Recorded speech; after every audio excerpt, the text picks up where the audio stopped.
Okay. I don't know if it's going to be a part 2 or just B-roll recording for in case anything happens. Because this next road I'm going to be on, technically not this one, but the one right after, is the one I've had all the problems on, where people want to chase you and do all kinds of stuff. Fucking assholes.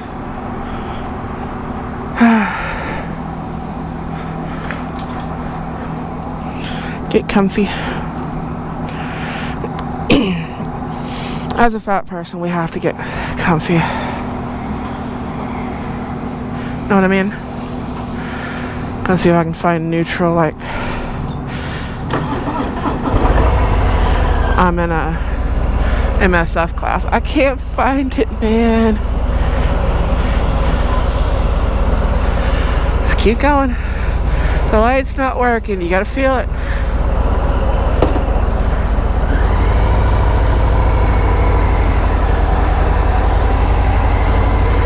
In a way, I kind of am too big for this bike. And large.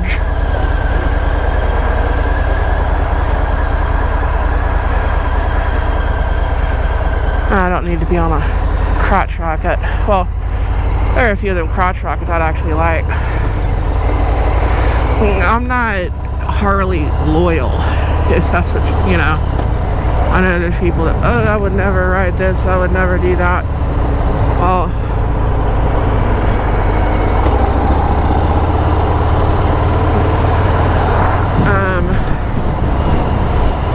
there are other bikes that I like. There just are. I love Harley Davidson. My grandfather rode one. My father rode one. My grandfather's brothers rode them. They're overpriced for what they are, but they're still a Harley. Would I ride a Goldwing? Oh, hell yes. I have no problems riding a Goldwing. Would I ride another Kawasaki? Oh, yeah. Which bike was it? Alright, I had 2 Kawasaki 750 triples. I had a Suzuki that was more of a cruiser, you know.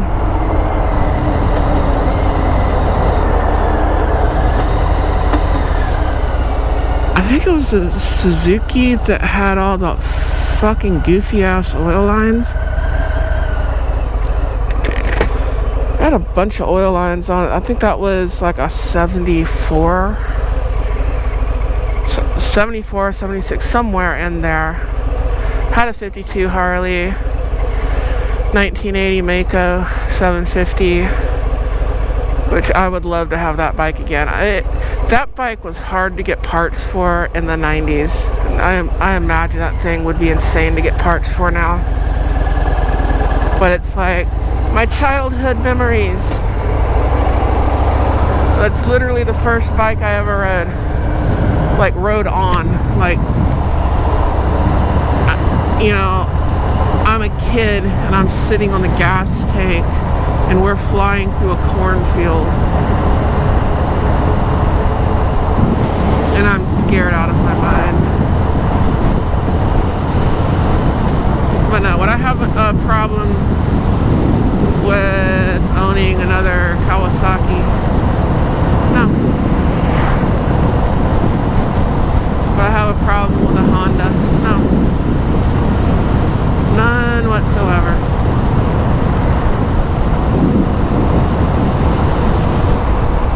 No, people are like, I wouldn't ride that. I wouldn't. Well, I would say. I like bike. I like anything on 2 wheels.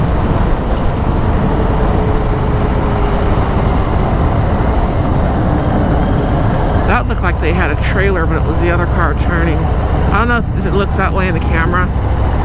I'll see it later. With the way that car turned, like from my eye perspective, it looked like the other one was pulling a trailer. And I'm like, I do not want to run into that. But no, I like motorcycles. I like all of them. I like BMWs.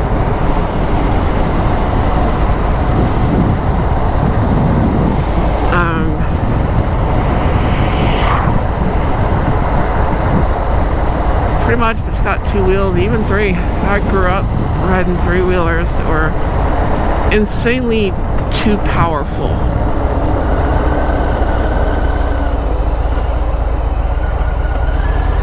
Like, for real. For what they would do. 'Cause, I mean, these things would do like 80, 90 miles an hour, and you wonder why people were getting killed on them, for real. Some of y'all remember.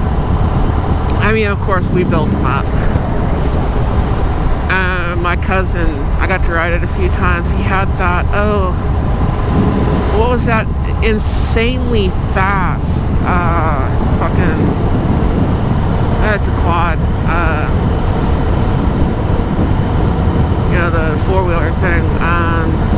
It came out in the 80s, like the late 80s. And they modified it and made it even faster. It's like, holy shit. Of course, my family gets together. Someone's leaving in an ambulance. That's just how it is. It's live ammunition, alcohol, dirt bikes, three-wheelers, four-wheelers, and we're not talking little injuries. We're talking someone gets a broken neck kind of shit. We're rednecks, okay? That's all we are. I don't claim to be anything I'm not. We're rednecks. We are rednecks down here in southeast Texas. I'm on the swampier side. There's a reason when you're east of 45 it looks like Louisiana.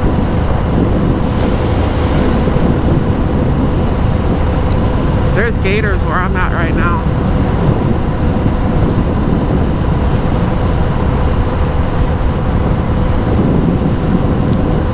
You know, we're fixing to pass rice fields. So they're not growing rice on it right now.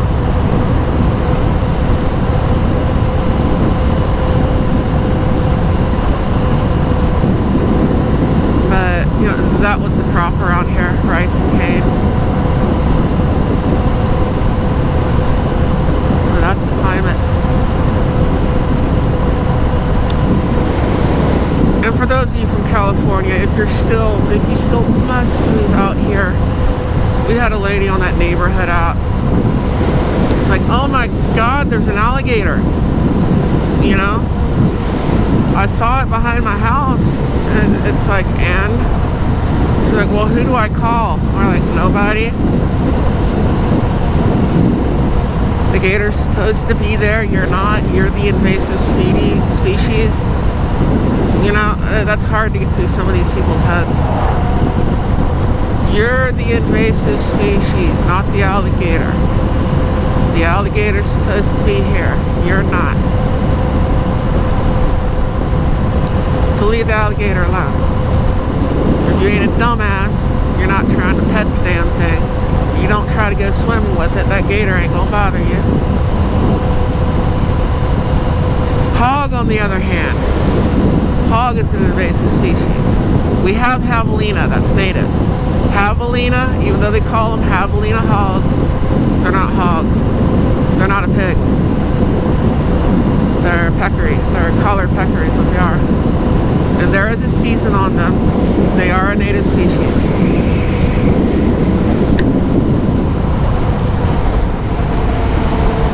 And they are tasty, by the way. That is the best of all the peccary, the collared.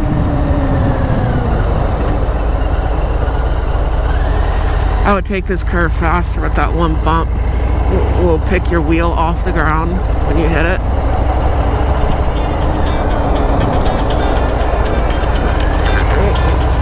And my phone is ringing.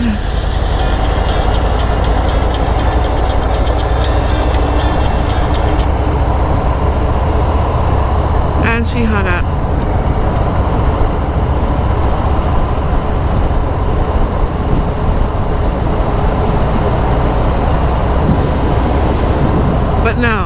actually the wild hogs we have a problem with, those were brought here by the French and by the Spanish.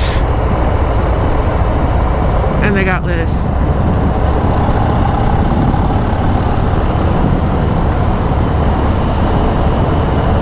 They came from Europe.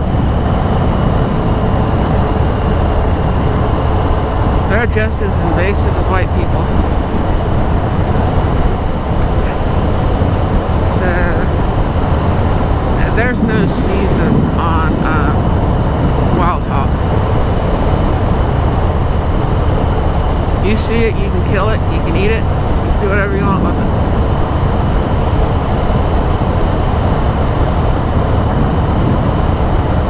No season on hogs. There is one on javelina. But the hogs will eat you. If you're down here, I'd be more scared of the hogs than the alligators.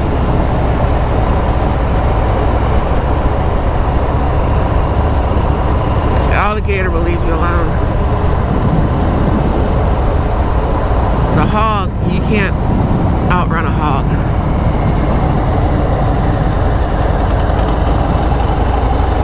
You can't out-corner it, you can't out-swim it.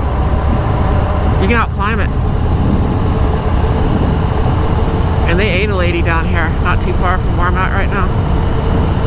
Caught her between the car and the front door. But anyways, I will catch you later. So adios, sayonara, hasta la vista, all that good shit. Nashla, ciao. I'll catch you later.